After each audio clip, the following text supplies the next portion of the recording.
سامعین اکرام السلام علیکم، السلام علیکم پاکستان۔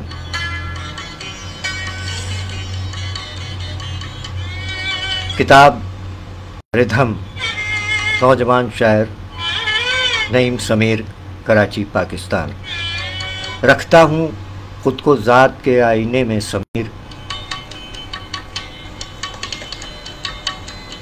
رکھتا ہوں خود کو ذات کے آئینے میں سمیر، اپنے ہر ایک سوال کا میں خود جواب ہوں۔ اس شعر کے خالق نوجوان شاعر نعیم سمیر، جن کا یہ پہلا مجموعہ ردھم منظر عام پر آیا، اور اس میں ہمارے عہد کے سینئر شاعر جناب پروفیسر سحر انصاری صاحب نے نعیم سمیر کے بارے میں قلم بند فرمایا کہ یہ زمانہ بدلتی قدروں کا زمانہ ہے، مختلف شعبوں میں ایسی تبدیلیاں آ رہی ہیں کہ عقل حیران ہو جاتی ہے۔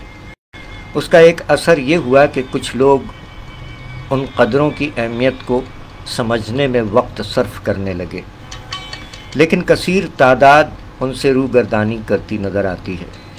ایسے میں اگر کوئی سنجیدہ نوجوان ادب و شعر کی طرف مائل ہو تو اس پر کچھ توجہ دینا ضروری ہے۔ نعیم سمیر سنجیدگی سے شاعری پر توجہ دیتے ہیں۔ یہ زمانہ جس میں مصنوعی ذہانت اور مشینوں کی حکومت ایک حقیقت بنتی جا رہی ہے، نعیم سمیر یہ سمجھتے ہیں کہ انسانی ذہانت پھر بھی تخلیقی سطح پر کام کرتی رہے گی۔ ان کا یہ شعور ان کی غزلوں میں نظر آتا ہے۔ وہ ایک حساس انسان کی طرح گرد و پیش کی زندگی پر نظر ڈالتے ہیں اور شاعری کے لیے اپنے مضامین اخذ کرتے ہیں۔ پروفیسر سحر انصاری صاحب تحریر فرماتے ہیں کہ مجھے خوشی ہے کہ انہوں نے اپنا پہلا شعری مجموعہ مرتب کر لیا ہے۔ نئے ذہن کو سمجھنے والوں کے لیے اس میں فکر اور سوچ کے کئی زاویے ملیں گے۔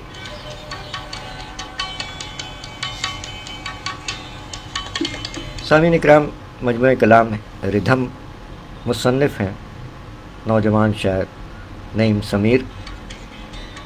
اس مجموعے کی تزئین فرمائی حبیب الرحمن آوان صاحب نے، اور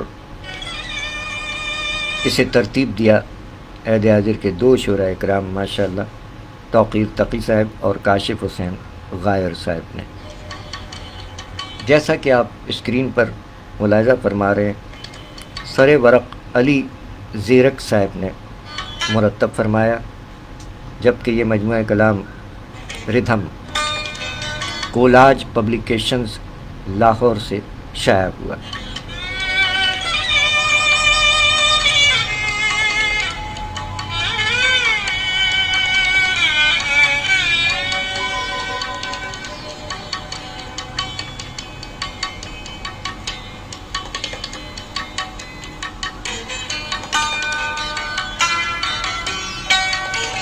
سامعین اکرام، نوجوان شاعر نعیم سمیر صاحب کا یہ مجموعہ کلام، اس کا انتساب آپ نے فرمایا شریک حیات نوین سمیر کے نام، یعنی اپنی شریک حیات کے نام، اور اس میں انتساب میں یہ شعر بھی درج فرمایا کہ اپنی نظروں میں تو جو ہوں سو ہوں، لیکن اس نے اپنی نظروں میں تو جو ہوں سو ہوں، لیکن اس نے اپنے انداز سے دریافت کیا ہے مجھ کو۔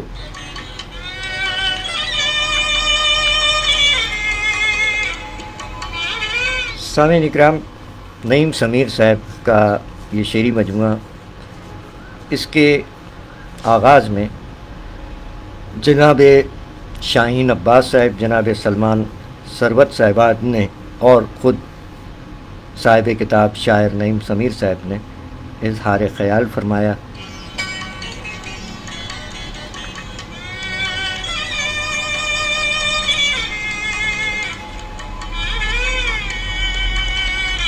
اس مجموعہ کلام میں غزلیں، نظمیں اور ہائیکو نظمیں شامل ہیں۔ اس کتاب کا پہلا مضمون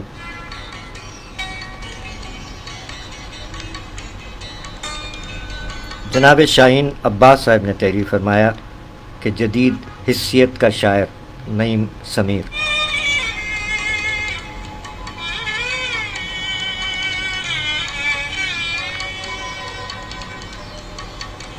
جناب شاہین عباس صاحب تحریر فرماتے ہیں کہ نعیم سمیر کو بطور شاعر اپنے تخلیقی جوہر دکھانے کے لیے جو زمانہ ملا ہے اس میں نعیم یا کسی بھی لکھنے والے کا مد مقابل ذہن اپنی مصنوعی ذہانت سے بلوغت کو پہنچتا اور بجلی کی سی رفتار سے فروغ پاتا ہوا پہلے سے موجود ہے، اور علم اور عقل کو درجہ بدرجہ انسانی رفتار کے ساتھ فطری اور حقیقی دنیاؤں میں قابل عمل بنانے والوں کے لیے یہ ایک مشکل گھڑی ہے۔ رفتار کے اس فرق نے فریقین کے مابین شکست و فتح کے ایک نئے تصور کو جنم دیا ہے۔ زمینی انسان اس تجسس میں ہے کہ مشینی انسان کب اور کیوں کر اس کے مکمل، متبادل اور بالآخر برتر ہونے کا اعلان کرتا ہے۔ کان اسی اعلان پر لگے ہیں کہ بس جیسے ہوا کہ ہوا۔ اس ضمن میں خود نعیم سمیر کا ایک شعر دیکھیے کہ کیا خبر تخلیق یہ بہتر کہ شرانگیز ہے، کیا خبر تخلیق یہ بہتر کہ شرانگیز ہے، ذہن مصنوعی ہے لیکن آدمی سے تیز ہے۔ یہ کہنا ابھی قبل از وقت ہے کہ ذہن مصنوعی کی ممکنہ شر انگیزی انسانی معاشرے کے لیے کس قدر مضر اور ناگوار ہو سکتی ہے، یا پھر یہ کہ اگر اس ذہن کی تربیت خالصتاً عمل خیر کے خطوط پر ہونے لگتی ہے تو آگے چل کر یہ مشینی آدمی کس حد تک مصائب و آلام میں گرے ہوئے زمینی انسان کے لیے نجات دہندہ ثابت ہو سکتا ہے۔ کیا زمینی ماحول کے تربیت یافتہ انسان اور اس کے دائرہ فکر و عمل کا انفراد جن عرضی، الوہی، باطنی اعتقادات اور اسرار ماورائے نصاب شخصی اختراعات و مضمرات سے قائم ہے، اسے مشینی کوڈز کے لیے قابل فہم بنا کر کوئی متبادل دنیا اور انسان دیگر تیار کیا جا سکتا ہے؟ میر نے دنیا کو توہم کا کارخانہ کہا تھا، غالب نے انسان کو معشر خیال سے تعبیر کیا۔ نعیم سمیر اسی توہم کے کارخانے میں ہنر آزما ہیں اور معشر خیال کے اسی موروثی، دائمی، ازلی، ابدی دورانیے میں اپنی جزا اور سزا کو نشان زد کرتا نظر آتا ہے۔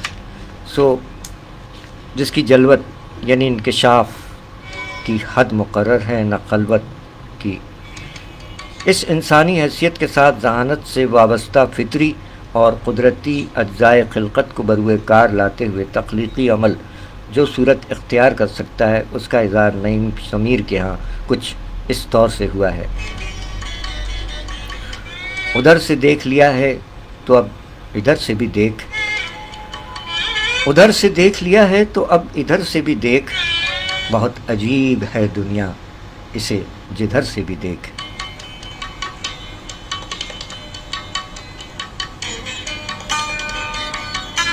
جانے کیا شے مجھے بنانی ہے، جانے کیا شے مجھے بنانی ہے، سب مٹا کر بھی خوش نہیں ہوں میں۔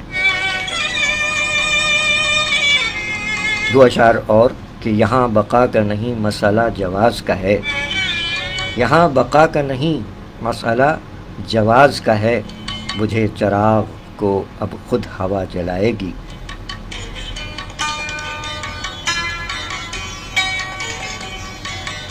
ایک اور شعر کہ وگرنہ میں بھی اجالوں میں کھو گیا ہوتا، وگرنہ میں بھی اجالوں میں کھو گیا ہوتا، یہ تیرگی مجھے میرے مقام تک لائی۔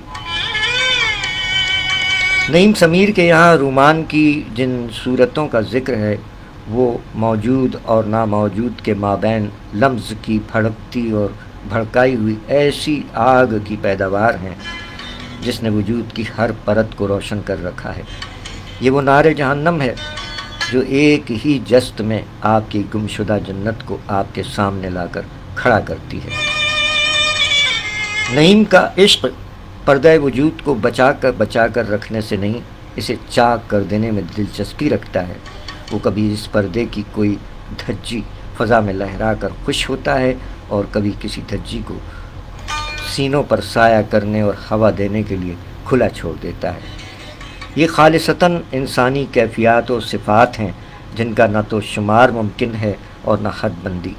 یہ سب تاریخ اور جغرافیائی دسترس سے باہر کے علاقے ہیں جن کے پردہ اسکرین پر ظہور اور سطح قرطاس پر بقا کا انحصار حافظے میں محفوظ الگورتھم سے زیادہ حسیات کی لا متناہیت پر ہے۔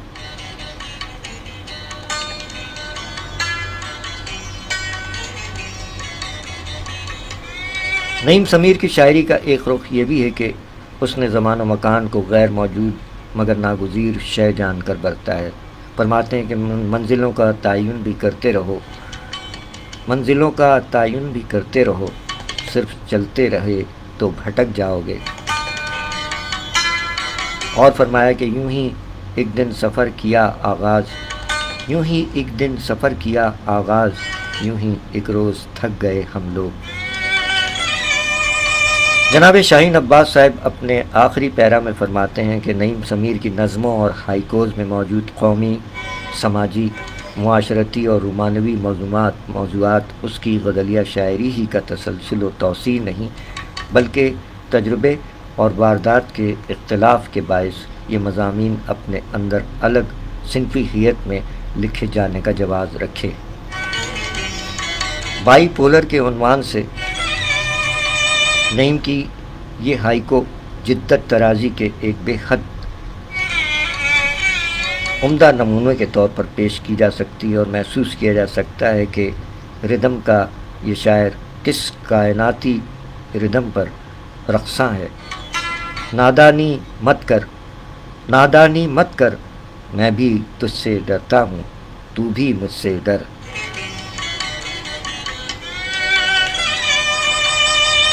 جناب شاہین عباس صاحب کا جناب نعیم سمیر صاحب کے مجموعہ کلام ردم پر اظہار خیال آپ کی سماعتوں تک منتقل ہوا۔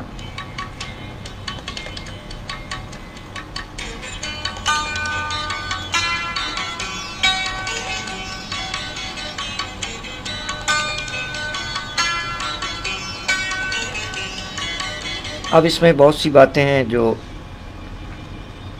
یہاں نہیں پیش کی جا سکتی، وقت اتنا نہیں ہے، کیا کروں گر نہ کروں چاک گریباں اپنا۔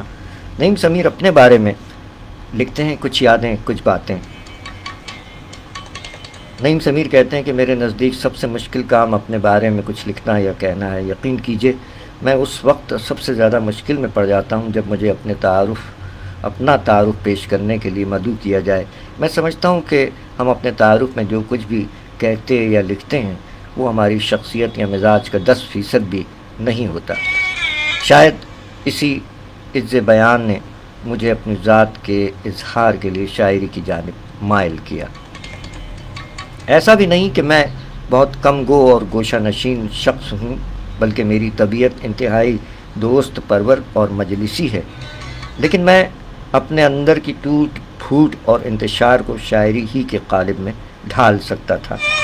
لہذا اگر میں کہیں سے زیادہ برآمد ہو سکتا ہوں تو وہ میری شاعری ہی ہے۔ نعیم سمیر لکھتے ہیں کچھ یادیں کچھ باتیں میں کہ شعر پڑھنے اور کہنے کا آغاز ساتھ ہوا۔ یہ طالب علمی کا زمانہ تھا، میں کالج میں پڑھتا تھا اور اپنی شاعری لوگوں سے چھپانے کی ہر ممکن کوشش کرتا۔ اس کی بنیادی وجہ یہ تھی کہ میرے خاندان میں کسی کو بھی شاعری سے کچھ خاص شغف نہیں ہے، بلکہ بچوں کو عملی زندگی گزارنے کی ترغیب دی جاتی ہے تاکہ وہ اپنے لیے مستحکم مستقبل یقینی بنا سکیں۔ بہرکیف میرے والدین انتہائی سادہ مزاج تھے اور شاعری سے واقفیت نہ ہونے کے برابر تھی، اس لیے ان کے علم میں یہ بات کم از کم 10 برس تک نہیں آئی کہ میں شاعری کرتا ہوں۔ ابتدائی 4 برس تک میری شاعری کے سامع محض 2 افراد تھے، ایک جان سے پیارا بھائی آمن اور دوسرا دل کے بہت قریب دوست ریاض عرف راجی۔ ویسے تو راجی میرے بچپن کا دوست تھا، ہم ایک محلے اور ایک ہی اسکول میں پڑھتے تھے، ہم ساتھ ساتھ کل پاکستان مشاعرے اور عالمی مشاعرے سننے جاتے، لیکن جب میں نے شاعری کا آغاز کیا تو ہمارا ساتھ محض 5 برس تک ہی رہا، پھر وہ مجھے چھوڑ کر عدم کی راہوں پر نکل گیا۔ اسے ویسے بھی موت سے ایک رومانس سا تھا، اس کا یہ رومانس میری دنیا ویران کر گیا۔ ایک دفعہ میرے ایک دوست نے نون میم دانش صاحب سے ملاقات کروائی۔ یہ کسی بھی شاعر سے بطور شاعر میری پہلی ملاقات تھی۔ 2 ملاقاتوں کے بعد نون میم دانش صاحب امریکہ منتقل ہو گئے۔ ان کے بعد میری ملاقات لیاقت علی عاصم صاحب سے منوڑا کے ایک پروگرام میں ہوئی۔ یہ پروگرام 14 اگست کے حوالے سے تھا اور جناب لیاقت علی عاصم صاحب اس میں مہمان خصوصی تھے۔ 4 سے 6 ملاقاتوں کے بعد لیاقت علی عاصم صاحب نے مجھے ایک ویب سائٹ stanveer.com میں شمولیت کی دعوت دی۔ ویب سائٹ پر کئی شعراء حضرات سرگرم تھے۔ جب پہلی بار اس ویب سائٹ پر اپنی غزل لگائی تو اعظم بہزاد صاحب نے بہت حوصلہ افزائی فرمائی۔ پھر اعظم بہزاد صاحب سے ملاقاتوں کا سلسلہ شروع ہو گیا۔ اسی ویب سائٹ کے توسط سے میری دوستی اپنے ہم اثروں میں فیض عالم بابر اور میم میم مغل صاحبان سے ہوئی۔ بس پھر میم میم مغل مجھے سرور جاوید صاحب کی نشست میں لے گئے، جو آزاد خیال ادبی فورم کے زیر اہتمام منعقد ہوا کرتی تھی، اور یوں شہر بھر کے نابغہ روزگار شخصیات سے ملاقاتوں کا سلسلہ شروع ہو گیا۔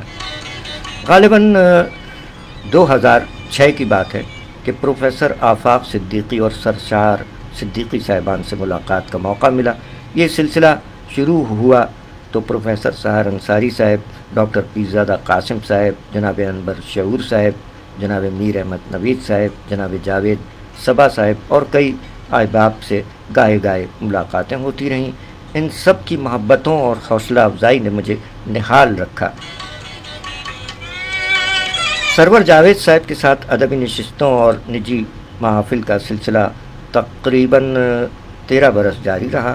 وہ نہایت بے تکلفی سے ملتے، بلکہ خود فون کر کے اکثر پریس کلب بلا لیا کرتے تھے، اور رات گئے تک تاریخ، مذہب، مارکسزم اور شاعری پر گفتگو ہوا کرتی۔ ان بیٹھکوں میں توقیر تقی، شبیر نازش اور میم میم مغل بھی اکثر شامل ہوتے تھے۔ بعد ازاں عباس ممتاز اور ڈاکٹر سلمان ثروت صاحبان بھی ان محافل کا حصہ بن گئے۔ سرور جاوید صاحب کے ساتھ ہمارا خاصا وقت گزرا۔ مجھے سرور جاوید صاحب سے شدید علمی اور نظریاتی اختلاف رہا، مگر یہ ان کا بڑا پن تھا کہ اس اختلاف کو بالائے طاق رکھتے ہوئے انہوں نے بڑی محبت اور شفقت سے ہمیں اپنے ساتھ جوڑے رکھا، ہماری پذیرائی کی اور رہنمائی بھی کی۔ سچ پوچھیے تو اختلاف کے باوجود تعلقات نبھانے کا ہنر اور گفتگو کے آداب میں نے سرور جاوید صاحب ہی سے سیکھے ہیں۔ 2009 میں میجر عاطف مرزا صاحب کی تعیناتی امبارکیشن ہیڈ کوارٹر کیماڑی کراچی میں ہوئی۔ کیماڑی کراچی کے ایک سرے پر واقع ہے۔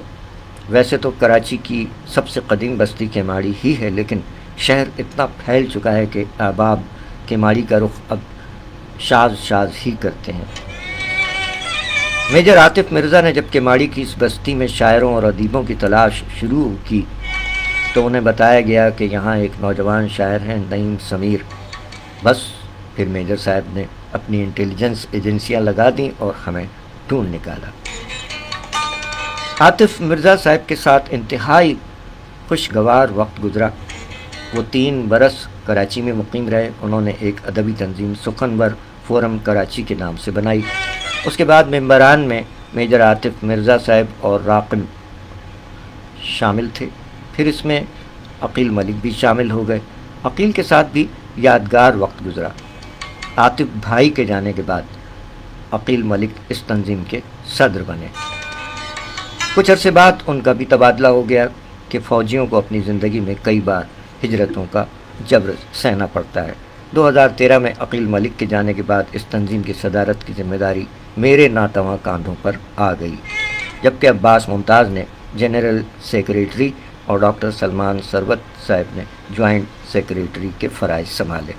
عمار اقبال جب تک کراچی میں رہے بطور انفارمیشن سیکریٹری اس تنظیم سے منسلک رہے۔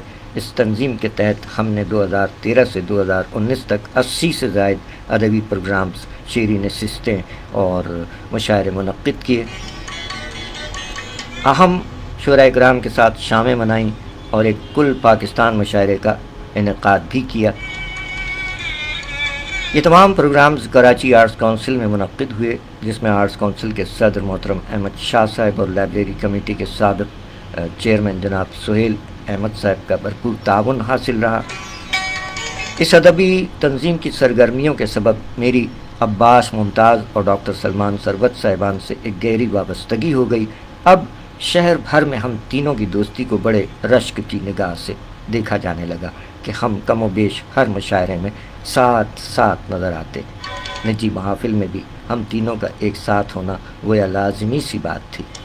یہ دوستی آج بھی قائم و دائم ہے اور ہم تینوں روزانہ کی بنیاد پر ایک دوسرے سے رابطے میں رہتے ہیں۔ ہماری آوارگی اور شرارتوں کی ایک طویل فہرست ہے جس کا بیان یہاں ممکن نہیں۔ سلمان اور عباس کے علاوہ جس شخصیت سے میری بہت قربت رہی وہ ہیں توقیر تقی۔ توقیر تقی اور میرے درمیان بہت بے تکلفی ہے اور ہم راز و نیاز کی باتیں بھی بلا جھجک کر لیتے ہیں۔ کراچی کی ثقافت میں چائے خانے ایک لازمی سا جزو ہیں اور چائے خانوں پر بیٹھک شعر و ادب کا اہم عنصر۔ ہم دوستوں نے تو شاید یہ چائے خانے کچھ زیادہ ہی آباد کر رکھے ہیں، پہلے سلمان، عباس اور عمار کے ساتھ اور پھر عمار اور عباس کی لاہور منتقلی کے بعد سے توقیر اور سلمان کے ساتھ میری اکثر شامیں چائے خانوں پر گزرتی ہیں۔ عموماً نیپا چورنگی کے قریب واقع کیفے پرسکون پر ہماری ادبی بیٹھکیں رہتی ہیں۔ ویسے اس کیفے کا اصل نام تو کچھ اور ہے، پرسکون تو ہمارے لیے ہے۔ 2016 کی بات ہے جب میری اور سلمان کی ملاقات احمد جہانگیر سے ہوئی اور کچھ عرصہ وہ ہمارے حلقہ دوستاں میں شامل رہے۔ احمد جہانگیر بہت کم گو اور خود میں گم رہنے والی شخصیت ہیں، سو دوستی کے لیے پہلا قدم آپ ہی کو بڑھانا پڑتا ہے۔ اپنے سینئرز میں میرے سب سے قریب کاشف حسین غائر ہیں۔ غائر بھائی کے ساتھ احترام اور محبت کا رشتہ ہے۔ ان کی شخصیت سادگی اور شگفتگی کا امتزاج ہے کہ انتہائی سنجیدگی میں بھی ان کی حصے لطافت ظریفانہ کمالات دکھانے سے باز نہیں آتی۔ کاشف بھائی کے علاوہ دوسرے سینئر شعراء جن سے میری دوستانہ ماحول میں گفتگو رہتی ہے ان میں جناب میر احمد نوید صاحب، خالد معین صاحب اور اجمل سراج صاحب شامل ہے۔ ان کے علاوہ جناب سارتاب رومانی صاحب سے شاذ ملاقاتیں رہتی ہیں اور ڈاکٹر محترمہ امبرین حسیب امبر صاحبہ سے اکثر گفتگو کا سلسلہ رہتا ہے۔ ڈاکٹر صاحبہ کی شخصیت میں ایک خاص تہذیبی رچاؤ ہے جو انہیں دوسری شاعرات سے مختلف کرتا ہے۔ دیکھا جائے تو پروفیسر سحر انصاری صاحب، ڈاکٹر پیرزادہ قاسم صاحب، جناب انور شعور صاحب، محترم صابر ظفر صاحب اور جناب فراست رضوی صاحب اس شہر کا قیمتی اثاثہ ہیں اور میری خوش نصیبی رہی کہ مجھے ان شخصیات سے فیض اٹھانے کا موقع گاہے گاہے ملتے رہے مواقع، اور محترم فراست رضوی صاحب کے ساتھ زیادہ محفل آرائیاں رہتی ہیں۔ اس طرح شاعرات میں ڈاکٹر رخسانہ صبا صاحبہ، پروین حیدر صاحبہ اور ریحانہ روحی آپا نے میری حوصلہ افزائی فرمائی ہے۔ شعراء کے علاوہ ایک نامور سینئر مصور بھی میرے قریبی دوستوں میں شامل ہیں، جناب وسیع حیدر صاحب۔ میں اور سلمان اکثر وسیع حیدر صاحب کے اسٹوڈیو جاتے رہتے ہیں۔ وسیع بھائی اور ان کے گھرانے سے مجھے ایک خاص انسیت ہے۔ حمزہ ابن وسیع جو وسیع صاحب کے صاحبزادے ہیں اور ایک عمدہ نفیس افسانہ نگار بھی میرے چھوٹے بھائی کی طرح ہیں۔ پچھلے دنوں حمزہ اور میں نے جماعت اول تا ہشتم کے بچوں کے لیے اردو کا نصاب مرتب کیا۔ میں بطور مصنف اور حمزہ بطور مؤلف اس اہم کام میں شامل رہے۔ نصاب کے لیے مضامین، اسباق، نظموں اور مشقوں کی تیاری میرے لیے ایک نیا اور قدر مختلف تجربہ تھا کہ آپ ایک طرف بچوں کی ذہنی سطح کو ملحوظ رکھتے ہیں اور دوسری جانب قومی اور سماجی قدریں مد نظر رکھتے ہوئے ایک تخلیقی کام سر انجام دینا ہوتا ہے۔ اس دلچسپ اور اہم کام کے اصول اور معاہدہ طے کرنے میں بنیادی کردار حمزہ کا تھا۔ سن 2021 میں محترم خالد معین صاحب کے توسط سے ڈاکٹر حنا امبرین طارق صاحبہ سے ملاقات ہوئی۔ ویسے 2020 میں ڈاکٹر حنا سے فون پر رابطہ ہوا تھا، اس وقت وہ کینیڈا میں مقیم تھی۔ ڈاکٹر حنا جب کراچی آئیں تو انہوں نے یہاں کے منظرنامے میں بڑی تیزی سے اپنی جگہ بنائی۔ انہوں نے بہت سرگرم انداز سے مشاعروں اور محافل میں حصہ لیا، کراچی آرٹس کونسل کی گورننگ باڈی میں شمولیت اختیار کی اور بہت عمدہ مشاعرے اور ادبی پروگرامز منعقد کروائے۔ اس عرصے میں میرا حلقہ احباب جناب خالد معین، ڈاکٹر سلمان ثروت، عباس ممتاز اور ڈاکٹر حنا امبرین پر مشتمل رہا، اور یوں ڈاکٹر حنا سے ادبی دوستی گہری ہوتی چلی گئی۔ یہاں میں ڈاکٹر حنا کے شریک حیات ڈاکٹر طارق عزیز صاحب کی محبتوں کا اعتراف بھی کرنا چاہوں گا، جو ایک نثر نگار ہونے کے ساتھ ساتھ سعودی عرب میں ایک ادبی تنظیم کے روح رواں بھی ہیں۔ طارق بھائی جب بھی پاکستان تشریف لاتے ہیں تو ان سے ملاقاتیں ضرور رہتی ہیں۔ ڈاکٹر طارق محبت سے لبریز ایک شفیق انسان ہیں۔ دیار سخن میں محبت و عقیدت اور مہر و انس ان کے سلسلے طویل ہیں۔ سب کے ذکر کا تو یہ دیباچہ متحمل نہیں ہو سکتا، اور یہ بھی ممکن ہے کہ اس وقت میں کچھ نام بھول رہا ہوں، اس لیے میری معذرت قبول کیجیے۔ کہتے ہیں کہ انسان کو اگر ایک ایسا دوست میسر آ جائے جو آپ کو صحیح معنی میں سمجھتا اور آپ بھی اسے اتنا ہی اعماق سے جانتے ہوں، تو اس سے بڑھ کر خوش قسمتی اور کیا ہوگی۔ دیار سخن سے جہاں میں نے ڈھیروں محبتیں اور خوشیاں سمیٹیں، وہیں مجھے سلمان ایسا دوست بھی نصیب ہوا۔ سلمان اور میری دوستی کراچی کے ادبی حلقوں میں مثالی مانی جاتی ہے۔ ہمارا تعلق ہی کچھ ایسا ہے کہ اگر 2 دن ملاقات نہ ہو تو لگتا ہے کہ ایک عرصہ گزر گیا۔ سلمان تو تیسرے دن ہی اس بات پر مجھ سے ناراض ہو کر میرے گھر چلا آتا ہے کہ میں نے فون تک نہیں کیا، لیکن میں اسے فوراً منا لیتا ہوں۔ جب میری والدہ ماجدہ کا انتقال ہوا تو میں نے شاعری اور محفل آرائیوں سے ایک دوری اختیار کر لی تھی۔ ان دنوں سلمان ہی نے مجھے انتہائی خلوص سے یکجا کیا اور مجھے دوبارہ شاعری کی طرف راغب کیا۔ مجھ ایسے تساہل پسند انسان کو مجموعہ کلام کی اشاعت پر مجبور کرنے میں 2 لوگوں کا سب سے زیادہ کردار ہے، ایک سلمان ثروت اور دوسری میری شریک حیات۔ اس کتاب کا انتصاب بھی میں نے اپنی بیگم کے نام کیا ہے۔ میں سمجھتا ہوں کہ میرے شاعر ہونے اور ان محفل آرائیوں کا خمیازہ میری شریک حیات نے مجھے احساس دلائے بغیر بڑی خاموشی مگر خوش دلی سے اٹھایا ہے۔ اس مجموعے کی تیاری کا قصہ بھی دلچسپ ہے۔ اب آپ شاید یقین نہ کریں، لیکن یہ حقیقت ہے کہ میں نے اپنا کلام کبھی کہیں لکھا نہیں۔ تمام غزلیں میرے حافظے میں ہیں۔ اسے آپ میری لاپرواہی سے تعبیر کر سکتے ہیں اور ساتھ ہی میرے حافظے کی داد بھی دے سکتے ہیں۔ بہرحال جب میں نے سوشل میڈیا پر اپنی تخلیقات لگانا شروع کی تو بمشکل چند غزلیں اپنے موبائل پر ٹائپ کر لیں۔ جب مجموعے کی اشاعت پر خود کو آمادہ کیا تو میرے لیے سب سے بڑا مرحلہ ان غزلوں کی یادداشت سے باز یافت نہیں بلکہ ان کی تخلیقات کو نظر قرطاس کرنا تھا۔ یہ کام بڑی تندہی اور خوش اسلوبی سے ڈاکٹر سلمان ثروت صاحب نے سر انجام دیا کہ میں ایک ایک غزل انہیں واٹس ایپ پر وائس نوٹ کی صورت میں بھیجتا گیا اور وہ ٹائپ کر کے یکجا کرتے گئے، اور یوں یہ مجموعہ مثنہ شہود پر آیا۔ اس مجموعے کا نام رکھنے کا مرحلہ بھی دلچسپی سے خالی نہیں۔ ویسے دوستوں نے کئی نام تجویز کی، لیکن مجھے کوئی غیر روایتی سا منفرد یک لفظی نام رکھنا تھا۔ ایک دن اچانک میرے ذہن میں اس نام کا ورود ہوا، یعنی ردھم یا ردم۔ جی جناب، اس نام کا املا ہی ایک مسئلہ بن گیا۔ ہوا کچھ یوں کہ محترم شاہین عباس صاحب نے جب اس مجموعہ کلام پر مضمون لکھا تو انہوں نے ردم کا املا استعمال کیا، یعنی 2 چشمی ہے کے بغیر، جبکہ میں ردھم یعنی 2 چشمی ہے کے ساتھ لکھ رہا تھا۔ یہ بات میں نے کاشف حسین غائر صاحب اور ڈاکٹر سلمان سربت صاحب اور حماد نیازی کو بتائیں تو کاشف بھائی نے ردھم کو ترجیح دی، جبکہ سلمان سربت اور حماد نیازی کا ووٹ ردھم کی حمایت میں آیا۔ کاشف بھائی کا کہنا تھا کہ شاہین عباس نے جب اس لفظ کا املا ردھم کیا تو میں نے اس لفظ پر تھوڑی بہت تحقیق کی اور اسے ردھم ہی پایا، لیکن حماد کا کہنا تھا کہ انہوں نے اسے ہر جگہ ردھم پڑھا ہے۔ اب سلمان اور میں بھی اس لفظ کے املا کی کھوج میں لگ گئے۔ سلمان کے مطابق بیشتر اخبارات، رسائل اور جرائد اور کتب وغیرہ میں املا ردھم ہی ہے۔ پھر اس بحث میں توقیر تقی بھی شامل ہو گئے اور وہ بھی رے دال میم بغیر دو چشمی ہے کے ردھم کے حق میں تھے۔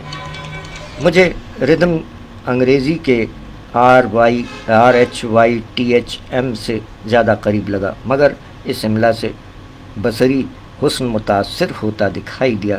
پھر ایک بات یہ بھی تھی کہ کہیں آباب سے علیحدہ علیحدہ کر کے اسے نہ پڑھیں، یعنی ردھم۔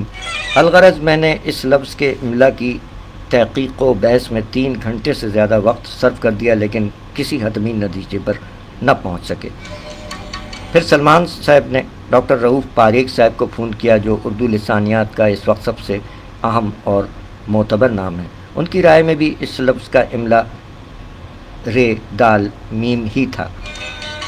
2 دن بعد میں اس قضیے کو لے کر پروفیسر سحر انصاری صاحب کی خدمت میں حاضر ہوا اور سارا واقعہ بیان کر دیا۔ پروفیسر صاحب نے مجھے تفصیلی جواب دیا کہ یہ لفظ انگریزی سے ماخوذ تو ہے، مگر اردو میں رائج ہو چکا ہے، لہذا اس پر اب اردو کے قوانین لاگو ہوں گے۔ ہم جب اس لفظ کو پڑھتے ہیں تو 2 چشمی ہے کی موہوم سی آواز بھی شامل ہو جاتی ہے۔ اس کے علاوہ ایک کلیہ یہ بھی ہے کہ اہل نظر کے نقطۂ نظر کو جمہور کے حق میں ہونا چاہیے۔ جس تواتر سے ردھم لکھا جا رہا ہے، ممکن ہے اگلے 8 سے 10 برس میں اس کا املا ردھم ہی طے پائے، مگر اس وقت آپ اپنی کتاب میں اس لفظ کا املا تبدیل نہیں کر سکیں گے، لہذا میری رائے یہ ہے کہ آپ اس لفظ کا املا ردھم ہی رکھیں۔ پھر میری ملاقات جناب فراست رضوی صاحب سے ہوئی تو میں نے تفصیلی پس منظر بتائے بغیر اس لفظ کا املا پوچھا۔ فراست رضوی صاحب کا کہنا تھا کہ انہوں نے زیادہ تر ردھم پڑھا ہے، لیکن اہل زبان ردھم لکھتے ہیں۔ پھر میں نے ان سے سوال کیا کہ اگر آپ کو یہ لفظ لکھنا پڑے تو آپ کس املا کو فوقیت دیں گے، جس پر انہوں نے مسکراتے ہوئے جواب دیا کہ میں ردھم لکھوں گا، کہ زبان خلق کو نقارہ خدا سمجھو۔ اس بحث کو دیباچے کا حصہ بنانے سے مقصود یہ ہے کہ دونوں مکتبہ فکر کے دلائل یہاں محفوظ ہو جائیں اور میں اپنے مجموعہ کلام کے سر ورق کے لیے کسی ایک مکتبہ فکر کی رائے کو دلائل کی بنیاد پر تسلیم کر لوں۔ اس مجموعے میں شامل آراء کے حوالے سے میں محترم سحر انصاری صاحب، محترم شاہین عباسی صاحب کا انتہائی متشکر ہوں کہ وہ ناچیز کے شعر و فن پر رقم تراز ہوئے اور خاکسار کی حوصلہ افزائی فرمائی، جبکہ میری شاعری اور شخصیت کے حوالے سے عزیز دوست ڈاکٹر سلمان سربت کے تفصیلی مضمون پر ان کا شکریہ ادا کرنا مجھے غیر ضروری سا محسوس ہو رہا ہے کہ دوستوں میں کیسے تکلفات۔ میں حماد نیازی صاحب کا بھی بہت شکر گزار ہوں کہ ان کے ادارے کولاج کے زیر اہتمام یہ مجموعہ زیور اشاعت سے آراستہ ہوا۔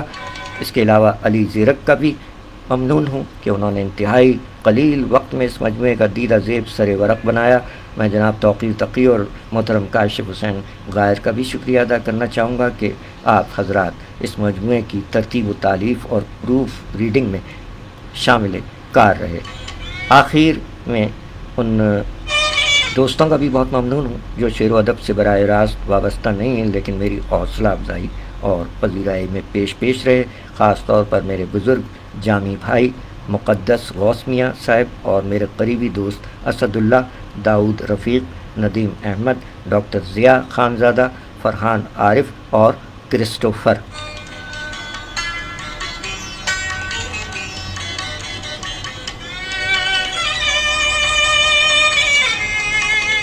سامعین اکرام، کچھ یادیں، کچھ باتیں۔ 14 اکتوبر سن 2024 نعیم سمیر کے قلم سے کچھ یادیں، کچھ باتیں اپنے مجموعہ کلام ردھم کے بارے میں۔ ان کا یہ مضمون آپ کی سماعتوں تک منتقل ہوا۔ سلسلہ یہ ہے کہ اس کتاب میں جو کلام ہے وہ گائے گائے پیش کیے جاتے رہیں گے. سو اس کتاب میں حمد و نعت نہیں ہے آغاز میں. یہ دیکھ کر بہرحال ناچیز کو تھوڑی سی مایوسی ضرور ہوئی، لیکن ان کی شاعری پر کوئی اس سے فرق نہیں پڑے گا. یہ ہماری رائے ہے.